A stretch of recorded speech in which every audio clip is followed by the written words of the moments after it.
I grew up in a very small country town in Victoria. I had a very normal, low-key kind of upbringing. I went to school, I hung out with my friends, I fought with my younger sisters. It was all very normal. And when I was 15, a member of my local community approached my parents and wanted to nominate me for a Community Achievement Award. And my parents said, that's really nice, but there's kind of one glaring problem with that. She hasn't actually achieved anything. Yeah. And they were right, I went to school, I got good marks, I had a very low-key after-school job in my mum's hairdressing salon, and I spent a lot of time watching Buffy the Vampire Slayer and Dawson's Creek. Yeah, I know, what a contradiction. But they were right, I wasn't doing anything that was out of the ordinary at all. I wasn't doing anything that could be considered an achievement if you took disability out of the equation. Years later, I was on my second teaching round in a Melbourne high school, and I was about 20 minutes into a Year 11 legal studies class when this boy put up his hand and said, "Hey miss, when are you going to start doing your speech?" And I said, "What speech?" I'd been talking to them about defamation law for a good 20 minutes. And he said, like your motivational speaking. When people in wheelchairs come to school, they usually say, like, inspirational stuff. Yeah. It's usually in the big hall. And that's when it dawned on me. This kid had only ever experienced disabled people as objects of inspiration.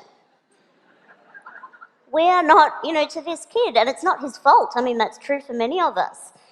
For lots of us, disabled people are not our teachers or our doctors or our manicurists. We're not real people. We are there to inspire.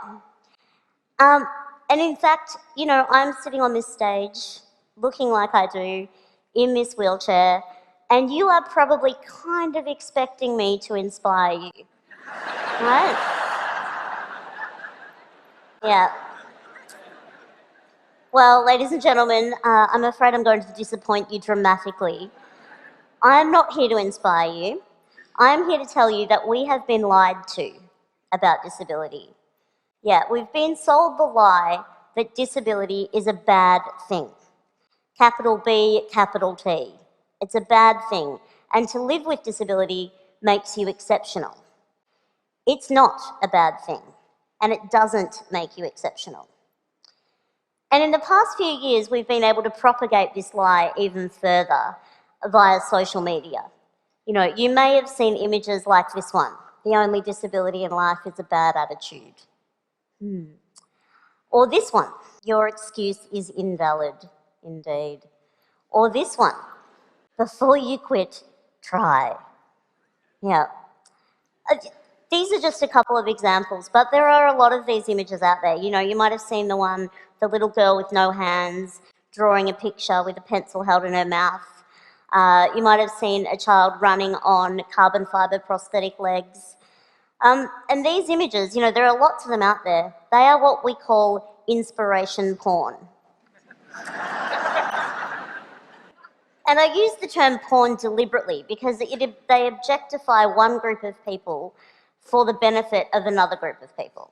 So in this case, we're objectifying disabled people for the benefit of non-disabled people. The purpose of these images is to inspire you, to motivate you, so that we can look at them and think, well, however bad my life is, it could be worse. I could be that person. But what if you are that person? I've lost count of the number of times that I've been approached by strangers wanting to tell me that they think I'm brave or inspirational.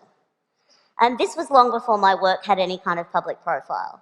They were just kind of congratulating me for managing to get up in the morning and remember my own name.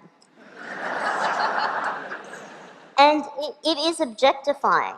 These images objectify disabled people for the benefit of non-disabled people. They are there so that you can look at them and think that things aren't so bad for you, to put your worries into perspective. And life as a disabled person is actually somewhat difficult. We do overcome some things. But the things that we're overcoming are not the things that you think they are. They are not things to do with our bodies. I use the term disabled people quite deliberately because I subscribe to what's called the social model of disability, which tells us that we are more disabled by our bodies, the society that we live in rather, than by our bodies and our diagnoses. So I've lived in this body a long time. I'm quite fond of it. It does the things that I need it to do, and I've learnt to use it to the best of its capacity, just as you have. And that's the thing about those kids in those pictures as well. They're not doing anything out of the ordinary. They are just using their bodies to the best of their capacity. So is it really fair to objectify them in the way that we do, to share those images? People, when they say, you're an inspiration, they mean it as a compliment. They mean it as a compliment.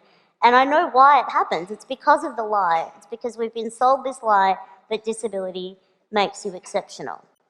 And it honestly doesn't. And I know what you're thinking. I'm up here bagging out inspiration. And you're thinking, geez, Stella, aren't you inspired sometimes by some things? And the thing is, I am. I learn from other disabled people all the time. I'm learning not that I'm luckier than them, though.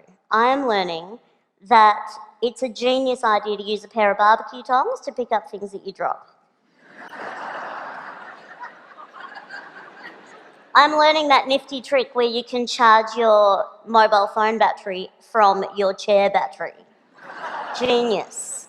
We are learning from each other strength and endurance, not against our bodies and our diagnoses, but against a world that exceptionalizes and objectifies us. I really think that this lie that we've been sold about disability is the greatest injustice. It makes life hard for us. And that quote, "the only disability in life is a bad attitude," the reason that that's bullshit is because it's just not true. Because of the social model of disability, no amount of smiling at a flight of stairs has ever made it turn into a rap. Never.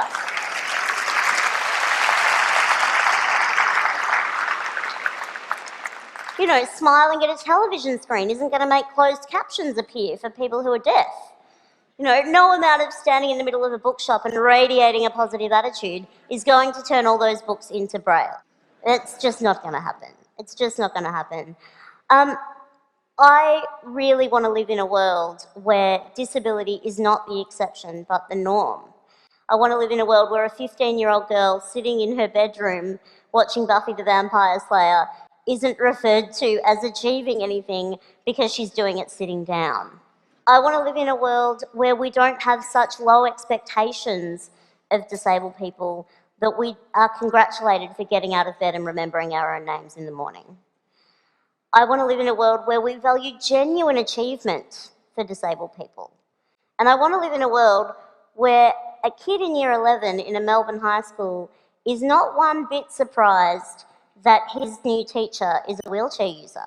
Disability doesn't make you exceptional, but questioning what you think you know about it does. Thank you.